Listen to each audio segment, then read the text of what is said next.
जय श्री कृष्ण। व्यक्ति जैसा कर्म करता है तदनुसार वैसा फल भी भोगता है। कहा गया है यस्माच्च येन च यदा च यथा च यच्च यावच्च यत्र च शुभाशुभमात्मकर्म तस्माच्च तेन च तदा च तथा च तच्च तावच्च तत्र च कृतान्तवशादुपैति। अर्थात जिसने जिस वजह से जब जैसा जो जितना और जहाँ शुभ और अशुभ कर्म किया है उसे उसी से यानी उसी वजह से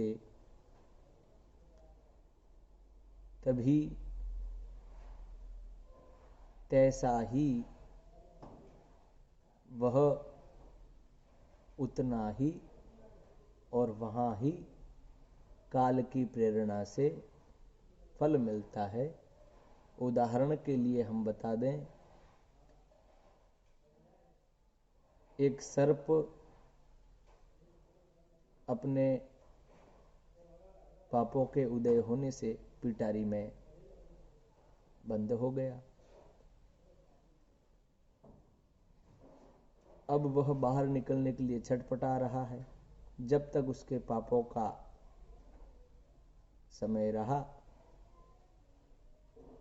प्रारब्ध के अनुसार उसको भोगने का समय रहा, क्योंकि अच्छे का कर्म अच्छा होता है, अच्छे का फल अच्छा होता है और बुरे का बुरा, तो जरूर कोई न कोई ऐसा रहा होगा प्रारब्ध। तो जब पापों के उदय होने से वह पिटारी में गया और भूख प्यास से व्याकुल होकर के अंदर तड़पता रहा, और जब एक दिन उसके पुण्यों का उदय हुआ तो दैव प्रेरणा से या यों कहें कि प्रारब्धानुसार एक चूहा उस पिटारी को खुरेदता है और चूहे का भी कोई पाप कर्म उदय हुआ कि वह काल का ग्रास बनने के लिए स्वयं जा रहा है, उसके लिए वह चीज वह घटना निमित्त बनी। तो चूहे ने पिटारी को खुरीद कर जैसे ही अंदर प्रवेश किया, सांप ने उसे निगल लिया।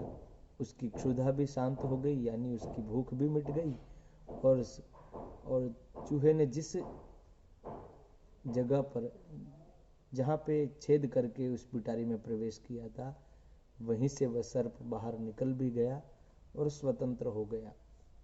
कहने का अभिप्राय यह है कि अवश्यमेव भोक्तव्यम कृतम कर्म शुभाशुभम, अवश्य ही भोगना पड़ता है। कोई उसका को न काऊ सुख दुख कर दाता, निज कृत कर्म भोग सब भ्राता। किसी को जिम्मेदार ठहराना सुख दुख के लिए कि ये मेरे सुख का जिम्मेदार है, ये मेरे दुख का जिम्मेदार है, ये गलत है, ये नासमझी है।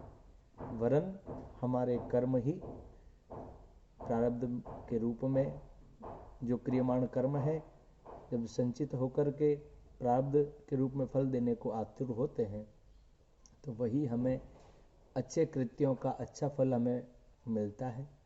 अब चाहे वो 3 दिन में मिले, 3 पक्ष में मिले, 3 मास में मिले, 3 महीने में मिले अर्थात, या फिर 3 वर्षों में मिले। त्रिभिर वर्ष ही त्रिभिर मास ही त्रिभिर पक्ष ही त्रिभिर दिन ही, ऐसा वाक्य है।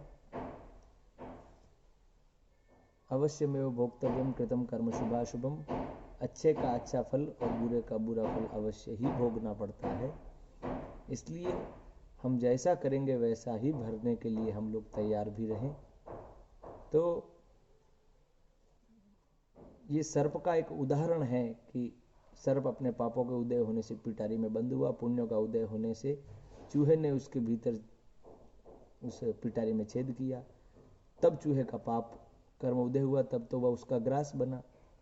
तो चूहे ने पिटारी में छेद किया और वह सांप ने उसको निगल लिया।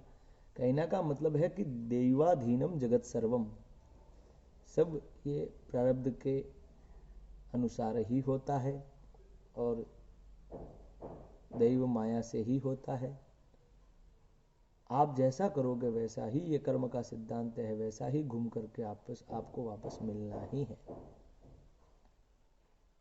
इसलिए चाहिए हम सभी लोगों का सामूहिक कर्तव्य बनता है कि कृत्य हमारे अच्छे हो, हमारा जो संचित हो वो इतना दिव्य हो कि उसका जब कभी भी प्रारब्ध मिले तो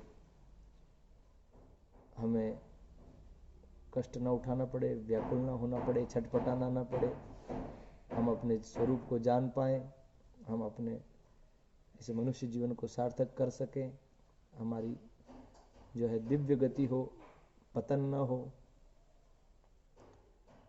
ये परम आवश्यक है। ये उदाहरण के माध्यम से आपको बताया गया है। इसलिए किसी मनुष्य को या परमात्मा को हमारे साथ जो भी अच्छा बुरा हुआ उसके लिए दोष देना, दोषी ठहराना गलत है। हम जैसा करेंगे वैसा ही भरेंगे। आज के लिए इतना ही। जय श्री कृष्ण।